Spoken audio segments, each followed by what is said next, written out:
மேஷ ராசி உங்களுக்கு முருகர் தரக்கூடிய மெசேஜ் என்ன அப்படின்றத பார்க்கலாம். மேஷராசி உங்களோட எப்பவுமே முருகர் இருப்பாரு. அது கண்டிப்பா நீங்களும் உணர்ந்திருப்பீங்க. அது முருகரும் இந்த ஒரு மெசேஜ் வாயிலா கொடுக்குறாரு.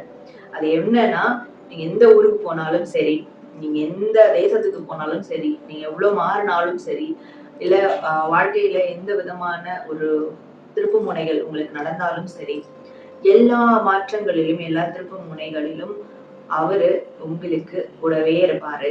எங்க போனாலும் இப்போ ஒரு இடத்த விட்டு இன்னொரு இடத்துக்கு போக போறீங்க. அந்த தருவாயில இருக்கீங்க. ஆனா எப்படி இந்த இடத்த விட்டு நான் போறது? முருகர் இங்க எனக்கு கனெக்டடா இருக்காரே. நான் வெளிய போனா முருகனை தரிசிக்க முடியாது. முருகரையோட கனெக்டடா இருக்க முடியாது.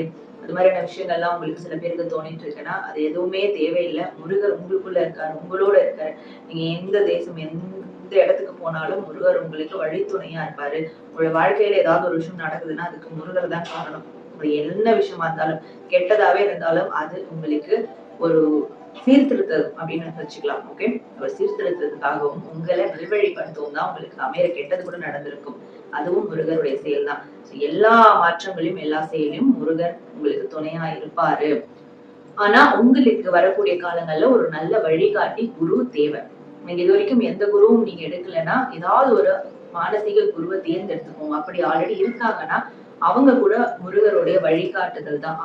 முருகர் உங்களுக்கு கொடுத்த ஒரு வழிகாட்டுதலுக்கான குரு தான் அப்படின்றத ஒரு கன்ஃபார்ம் நீங்க பண்ணிக்கலாம். இது வரைக்கும் எனக்கு அப்படி ஒரு குரு இல்ல, எந்த குருவை நான் தேர்ந்தெடுக்கிறதுன்னு எனக்கு தெரியல, அதுல பெரிய உடன்பாடும் இல்லை அப்படின்னு நீங்க நினைக்கிறவங்களா இருந்தா நீங்க நீங்க சுவாமிமலை முருகரை ஒரு குருவா எடுத்துக்கோங்க. ஏன்னா சுவாமிமலைன்றது ஒரு குருஸ்தலம். அதாவது அப்பாவுக்கே பாடம் சொன்ன ஒரு ஸ்தலம். அந்த முருகர் அப்பாவே பாடம் சொன்னவர், கற்பிச்சவர். சோ அவருக்கு அப்பாவுக்கே குருவா இருந்த போது, பரமசிவனுக்கே குருவா இருந்த போது நம்மளுக்கு இருக்க மாட்டாரா? பரமசிவனே குருவா அவரை நிர்ணயம் பண்ணிட்டாரு. சோ அந்த சுவாமிமலை முருகரை நீங்க குருவா எடுத்துக்கோங்க. அப்போ உங்களுடைய வாழ்க்கையில நிறைய வழிகாட்டுதல் கிடைக்கும். அடுத்து நீங்க என்ன பண்ண போகலாம் அப்படின்ற விஷயம் உங்களுக்கு கிளாரிட்டி ஆகும்.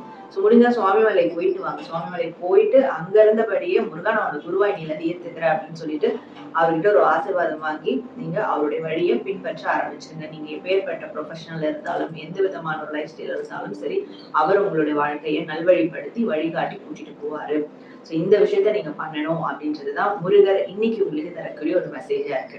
மேஷ ராசி உங்களுக்கான முருகர் மெசேஜ் பார்த்தீங்க. நீங்க கமெண்ட் செக்ஷன்ல ஆறுமுகம் அருளிடும் அனுதினமும் ஏறுமுகம் அப்படின்னு டைப் பண்ணி உங்களுடைய வேண்டுதல்களை கண்டிப்பா கமெண்ட் பண்ணுங்க. நன்றி.